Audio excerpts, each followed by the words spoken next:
بسم اللہ الرحمن الرحیم۔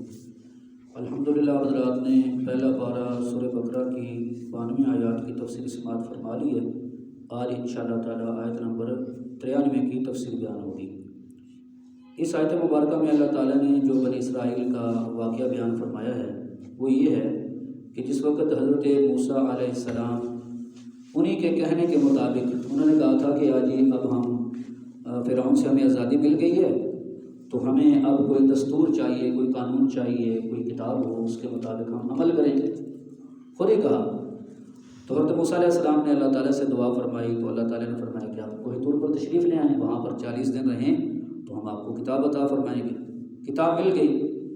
جب سیدنا موسیٰ علیہ السلام کتاب لے کر آئے، تورات لے کر آئے تو کہنے لگے جی اس کے احکام تو بڑے مشکل ہیں جی، تو یہ تو ہم سے عمل نہیں ہوتا۔ تو اللہ رب العالمین فرماتے ہیں کہ پھر ہم نے کیا کیا کہ ہم نے کوہ طور کو اٹھا کے ان کے اوپر مسلط کر دیا اور یہ کہا یا تو مانو یا ابھی پہاڑ تمہارے اوپر گرا۔ بات سمجھا رہی ہے؟ تو اللہ فرماتے ہیں کہ ہم نے کہا مانو ورنہ ابھی پہاڑ تمہارے اوپر گرا، اور یہ کہا کہ بھئی جو کچھ اس میں ہے اس کو مضبوطی سے پکڑ لو۔ پکڑنے کا مطلب یہ ہے کہ عمل کرو، کیونکہ کتاب جو بھی اللہ تعالیٰ نے نازل فرمائی تو اس لیے تاکہ لوگ اس کے مطابق عمل کریں۔ اپنے زمانے میں تورات، زبور، انجیل، اور اللہ پاک نے ہمیں حضور صلی اللہ علیہ وسلم کی امت کو قرآن پاک عطا فرمایا۔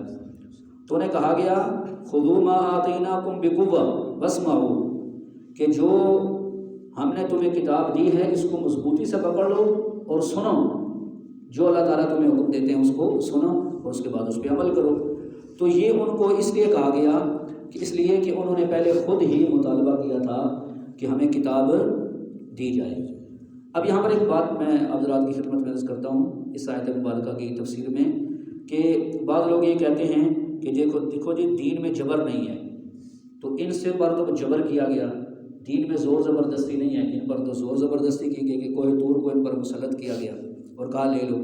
اور یہ جملہ یعنی کہ اس کے بارے میں بھی کہا جاتا ہے، اور ویسے بھی بے دین لوگ اور ہمارے ملک کے کچھ سیکولر ذہن کے لوگ تو وہ بھی یہ بات کہتے ہیں۔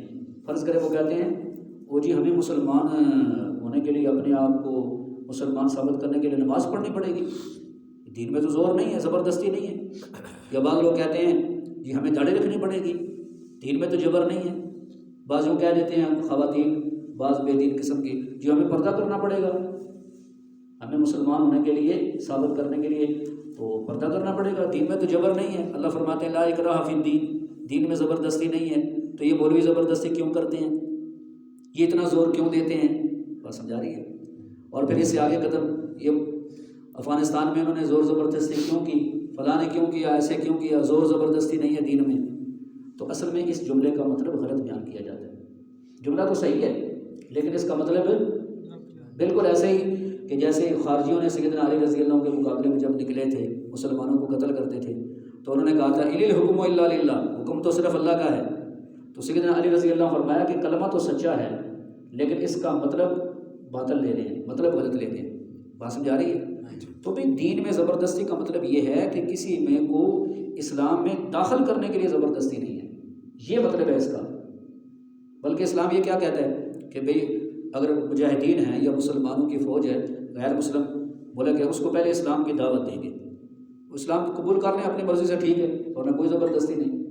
اگر وہ اسلام قبول نہیں کرتے تو پھر مسلمانوں کو جزیہ دیں، کیونکہ زمین اللہ کی ہے تو نظام اللہ کا ہوگا، جزیہ دیں، ٹھیک ہے اپنے مذہب پہ قائم رہیں، مسلمانوں کو جزیہ دیں، پھر ان کے جان مال کی ذمہ داری مسلمانوں کے اوپر ہوگی۔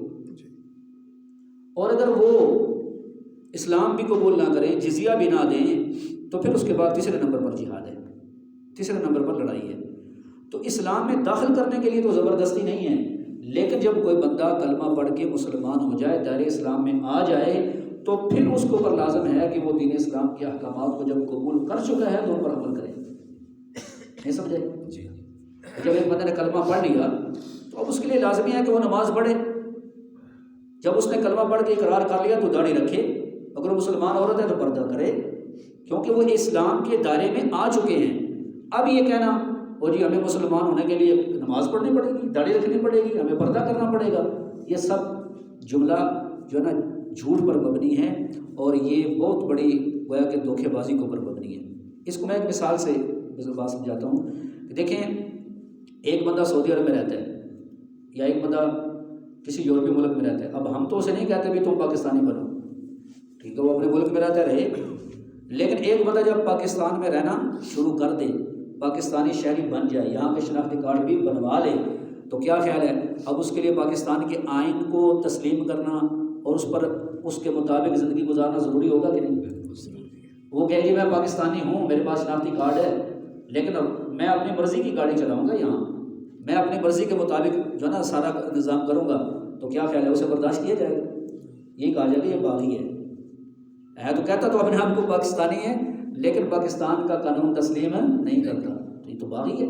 تو پھر اسلام کے بارے میں لوگ اس چیز کو کیوں نہیں تسلیم کرتے؟ دین کے بارے میں لوگ اس چیز کو تسلیم ہیں۔ پاکستانی شہری ہو لیکن آئین کو تسلیم نہ کرے تو اسے پاکستانی نہیں سمجھا جاتا، لیکن کلمہ پڑھ لیے، کلمہ پڑھنے کے بعد اپنی مرضی کرتے ہیں لوگ۔ تو کیا خیال ہے اپنی مرضی کرنے والا پھر صحیح معنوں میں مسلمان ہو سکتا ہے؟ آپ رات کی توجہ ملتے رہے۔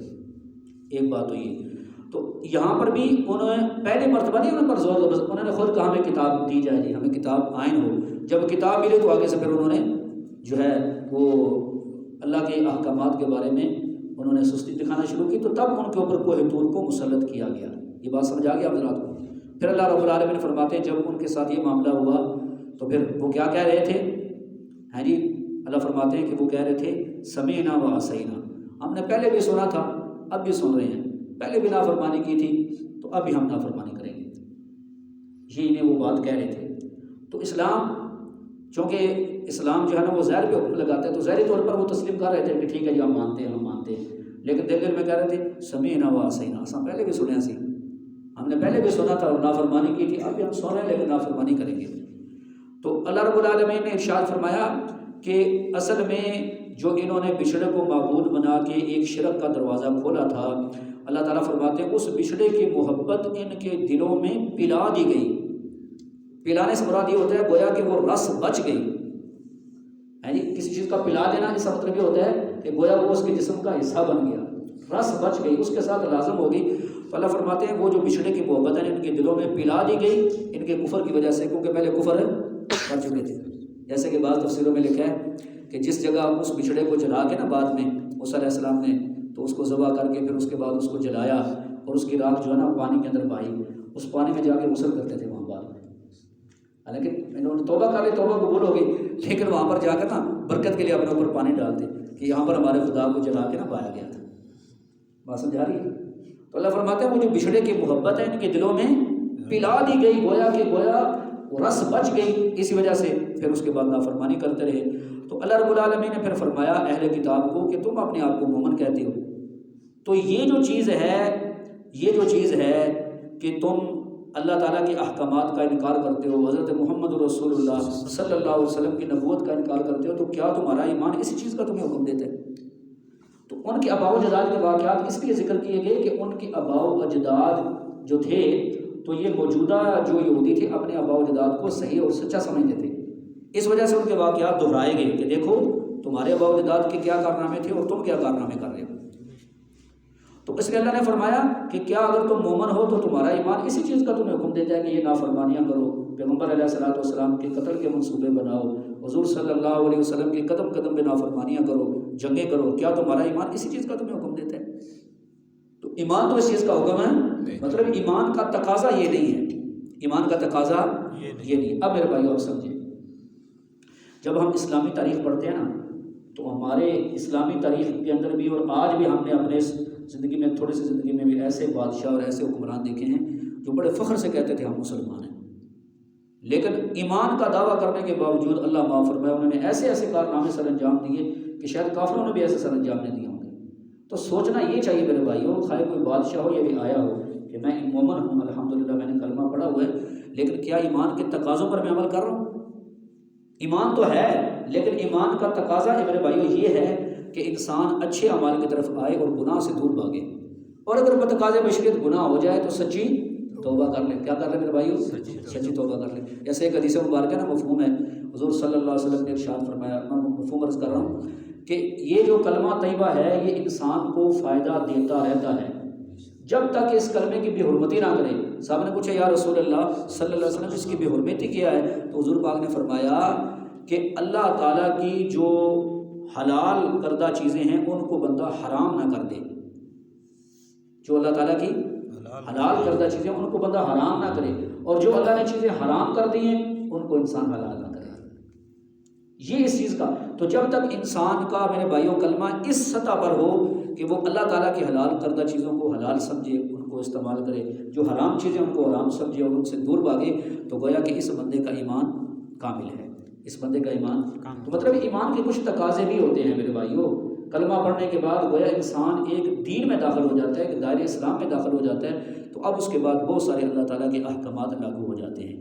تو اس وجہ سے اس آیت مبارکہ سے ہمیں یہ بات سمجھ آتی ہے کہ بنی اسرائیل کو اللہ فرماتے ہیں کہ اگر تم مومن ہو، اگر حالانکہ ان کا ایمان اللہ کے قابل قبول نہیں تھا، کیوں نہیں تھا بلا بولے انہوں نے نبی علیہ السلام کا کلمہ نہیں پڑھا، تو ان کو تم فرمائے اگر تم مومن ہو تو کیا تمہارا ایمان ان بری چیزوں کا تمہیں حکم دیتا ہے کہ یہ کام کرو؟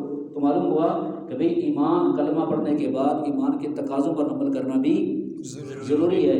تو شیطان امیدیں دلاتا ہے نا بندے کو، جھوٹی امیدیں دلاتا ہے، مطمئن کرنے کی کوشش کرتا ہے۔ تو میرے بھائیوں تو جھوٹی امیدیں سے کچھ نہیں بنے گا جب تک کہ عملی طور پر ہم صحیح معنوں میں مسلمان نہیں بنیں گے۔ اللہ پاک مجھے اور آپ سب حضرات کو عمل کی توفیق دے۔ ترجمہ سن لیں۔ بسم اللہ الرحمن الرحیم۔ وَإِذْ أَخَذْنَا مِيثَاقَكُمْ، اور جب ہم نے تم سے پختہ وعدہ لیا، وَرَفَعْنَا فَوْقَكُمُ الطُّورَ، اور تمہارے اوپر کوہ طور کو اٹھا دیا، اور کہ اللہ پاک فرماتے ہیں ہم نے کہا خُذُوا مَا آتَيْنَاكُمْ بِقُوَّةٍ، پکڑ لو وہ چیز جو ہم نے تمہیں دی ہے مضبوطی کے ساتھ، وَاسْمَعُوا، اور سنو۔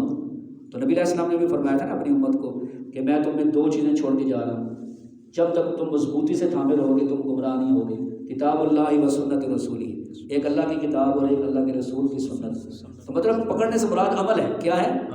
یہ نہیں ہے کہ جیسے اللہ معاف فرمائے ہمارے بہت سارے مسلمان کو گھروں میں قرآن پاک پڑھے ہوتے ہیں، ان کو اوپر مٹی پڑ جاتی ہے، جھاڑتے بھی نہیں ہیں کبھی، تو یہ مطلب نہیں کہ قرآن پاک کو سنبھال کے رکھ دو، مراد عمل کرنا ہے، پڑھنا اور عمل کرنا۔